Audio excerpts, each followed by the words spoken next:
क्या Tejashwi ji road job show दे करके road पे ला के मजबूर कर दिए? तेजस्वी जी भी इस तरह के बयान दे रहे हैं। तेजस्वी क्या बयान देगा? तेजस्वी तो ऐसे ही घोटाला में फंसा हुआ, कितना घोटाला में फंसा हुआ, मिट्टी घोटाला में खुद फंस गया। बाप का तो सारा असर तेजस्वी पर आ गया है। प्रत्येक बाप चाहता है कि हमारा बेटा, हम गलत किए तो मेरा बेटा गलत ना करे। और लालू खानदान में देखिए ना कि लालू जी भी गलत किए और बेटा को सिखाते हैं तुम हमसे ज़्यादा गलत तुम करो। और गलत करके आप बोलो कि हम साफ़ सुथरा आदमी हैं। गर्मियों को टोपी पहनता है लालू, देखिए गर्मी में टोपी पहनता है। क्या पहनते टोपी? दिमाग गर्म हो गया उसका, लालू का दिमाग गर्म हो गया। ब्लैक मनी रखते रखते उसका दिमाग गर्म हो गया, क्योंकि लक्ष्मी में गर्मी है ना, लक्ष्मी में गर्मी है। अब गर्मी का असर दिखाई पड़ता है। इतना गर्मी में भी उन्हीं टोपी पहने हुए हो, यही प्रूफ करता है कि तुम्हारे पास ब्लैक मनी है। हाँ, और जो मुरेठा पहनता है जो तेजस्वी इलेक्शन कैंपेन में, वो प्रूफ करता है कि तुम्हारे पास ब्लैक मनी है। अरे सर, एक सवाल और रहेगा तेजस्वी यादव के ऊपर। बीजेपी के तमाम समर्थक और बीजेपी के कई बड़े नेता हैं, वो भी कह रहे हैं कि तेजस्वी जी पूरे चुनाव के दौरान किसी भी अन्य नेता को स्टार प्रचारक नहीं बनाए। हर जगह सिर्फ और सिर्फ खुद जाते हैं प्रचार करने के लिए, कोई और नेता को इसलिए नहीं भेजते हैं क्योंकि उनका छवि ख़त्म हो जाएगा, उनका हो सकता है कोई दूसरा उनसे आगे बढ़ जाए राजद में, इसीलिए तेजस्वी यादव ऐसा कर रहे हैं। आप भी इस तरह के तमाम बात कर रहे हैं। तेजस्वी यादव क्यों नहीं किसी और को भेजते हैं? क्यों चाहते कोई और आगे बिहार में नहीं बढ़े, कोई और नेता उनके पार्टी के? काहे भेजेंगे? उनके बाबूजी जो लालू जी थे वो भी सोनिया गांधी बात को फिर भी लालू जी का बहुत ज़्यादा समय बिताया सोनिया जी के साथ, सोनिया जी के साथ, नॉट राजीव गांधी के साथ। सोनिया जी के साथ लालू जी का समय बिताया। सोनिया एंड लालू दोनों में बहुत पड़ता था। सोनिया सिखाती थी इटली का जो रूल और रेगुलेशन है, वहाँ कैसे क्या लेवरिया होता है। राजीव गांधी गए पढ़ने, वहाँ से सोनिया के लेके चले आए। तो लालू को भी सिखाए होंगे, लालू अपने बेटा को सिखाया, तो बेटा भी वही काम किया। कहीं गया वहाँ से उठा के ले आया। अब किसको ले आया है अब हमको भी जानकारी नहीं। पंजाब लाया ना, जादव को तो नहीं ना लाया, जादव को नहीं लाया। लालू का असर, लालू यही ने सिखाया कि किसी को उठा के ले आओ। लड़की की कमी थी जादव में, पढ़ी लिखी लड़की की जो जादव जो कौम है उसमें पढ़ी लिखी लड़की का कमी था थोड़ी, या सुंदरता का कमी था थोड़ी। चाहता तो अपनी जात में कर सकता था, है ना। ऐसे कास्टिज्म करेगा, ऐसे जादव को एक पैर पर खड़ा रखेगा। क्या तो रहे कि जादव जी हमेशा हमारे साथ हैं। हाँ, जादव को एक पैर पर खड़ा रखेगा और शादी करने के लिए जादव में लड़की नहीं है, तो जादव बेवकूफ़ है। वो देख नहीं रहा है कि जादव समाज में इसने शादी भी नहीं किया। इसका मतलब जादव समाज को बहुत घटिया समझता है। वो जादव समाज को बहुत घटिया समझता है, इसलिए शादी नहीं किया जादव समाज में, इंटरकास्ट मैरिज कर लिया। वो अभी भी जादव भाई हमारे नहीं समझ रहे हैं इस बात को कि हमारे समाज को घटिया समझता है। प्रत्येक आदमी अपने समाज में शादी करता है।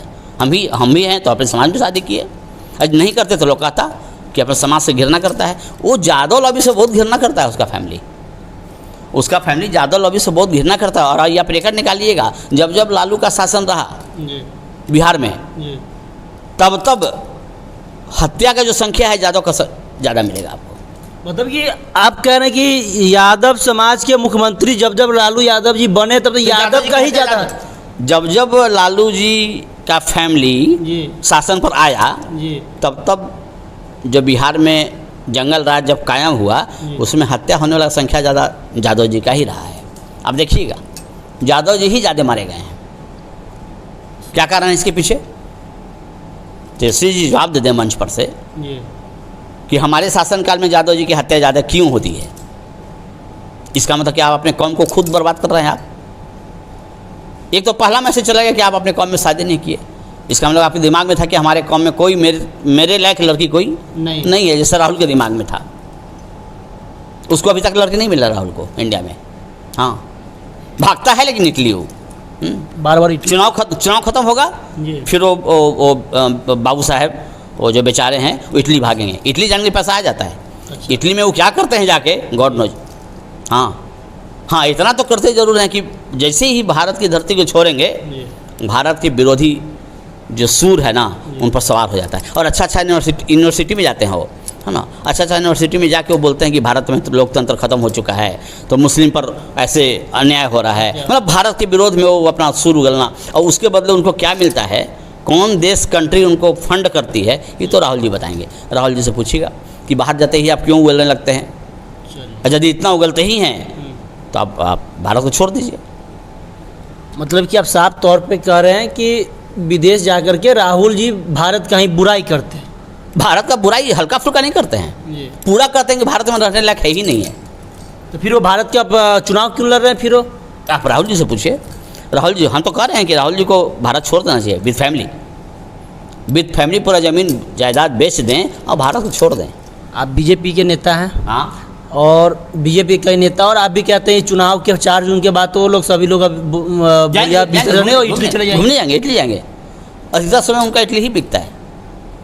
राहुल जी का अधिकतर समय इटली ही बिकता है, इटली में ही उनको ज़्यादा मज़ा आता है, भारत में मज़ा नहीं आता है। 4 जून के बाद किसकी सरकार बन रही है? बिहार का बात कर रहे हैं। 40 सीट में कितने सीटें इस बार बीजेपी जीत रही है? आप साफ पूछिए तो कम से कम 38 सीट तो आना चाहिए। 38? हाँ, 38 सीट बिहार से बीजेपी जीत रही है। 38 श्योर। वो भी 2 सीट जो आ रही है जी वो एक तो राहुल जी और एक केजरीवाल जी। और एक तेजस्वी, ये जब भी लड़ेगा जी। तो अपना ही कम्युनिटी देखता है ये। और इसे ठीक उल्टा राहुल जी को देखिए, राहुल जहाँ खोजेंगे कहाँ मुस्लिम बहुल क्षेत्र है, अच्छा। हाँ, हिंदू बहुल क्षेत्र से राहुल नहीं लड़ रहा है। हाँ, चला गया वायनाड, तुम वायनाड कैसे चले गए? मुस्लिम बहुल क्षेत्र है वो, तो हाँ रिजर्व है। मुस्लिम बहुल क्षेत्र को ही राहुल चुनता है। अब क्या कारण है वो राहुल बताएगा।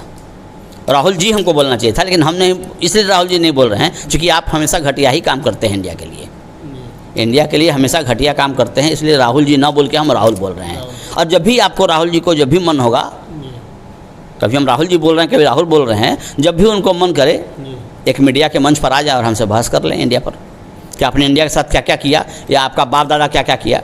आप राहुल जी को चुनौती दे रहे हो और राहुल जी मोदी जी को चुनौती दे रहे हैं कि आइए हमसे बात किए, 10 साल में आप क्या कार्य किए और हम आपको बताते हैं आपके अंदर क्या कमी है और क्या। राहुल जी तो चुनौती दे रहे हैं। चुनौती तो बाद में, मीडिया वालों तो बहुत बार बुलाया राहुल जी को, मीडिया वालों तो बहुत बार राहुल जी को बुलाया कि हमारे यहाँ के आप इंटरव्यू दे दीजिए। अभी तक अभी तक इस समय तक तो अभी लड्डू चल रहा है उनका, इस समय तो लड्डू चल रहा है, कहीं नहीं गए। मोदी का तो चला गया 64 एबव मीडिया इंटरव्यू 3 घंटे का, 64 एबव, और राहुल जी का लड्डू। हाँ, अब सोचिए, आप मीडिया वाले यहाँ सोचिए, कहीं नहीं जा रहे हैं राहुल जी। हाँ, हमसे आप खुला मंच पर बहस कर लीजिए। राहुल जी अपनी भी बोल रहे हैं, हाँ हम चुनौती दे रहे हैं। हमारे साथ पंकज सिंह परमार है। बता दें आपको कि राहुल जी मोदी जी को चुनौती दे रहे हैं और ये बीजेपी के कतावर नेता है बिहार के बता दें कि फायर ब्रांड नेता में से एक है और काफ़ी बेबाक अंदाज से अपने सभी बातों को रखते हैं। तो राहुल जी को खुली चुनौती दे रहे हैं कि आप आइए एक वीडियो में, एक इंटरव्यू में आइए, जिस चैनल पे आप आना चाहे आइए और इनसे 2 मिनट बात कर लीजिए। बाकी आपका क्या कुछ रहा जरूर कमेंट बॉक्स के माध्यम से बताइएगा। धन्यवाद।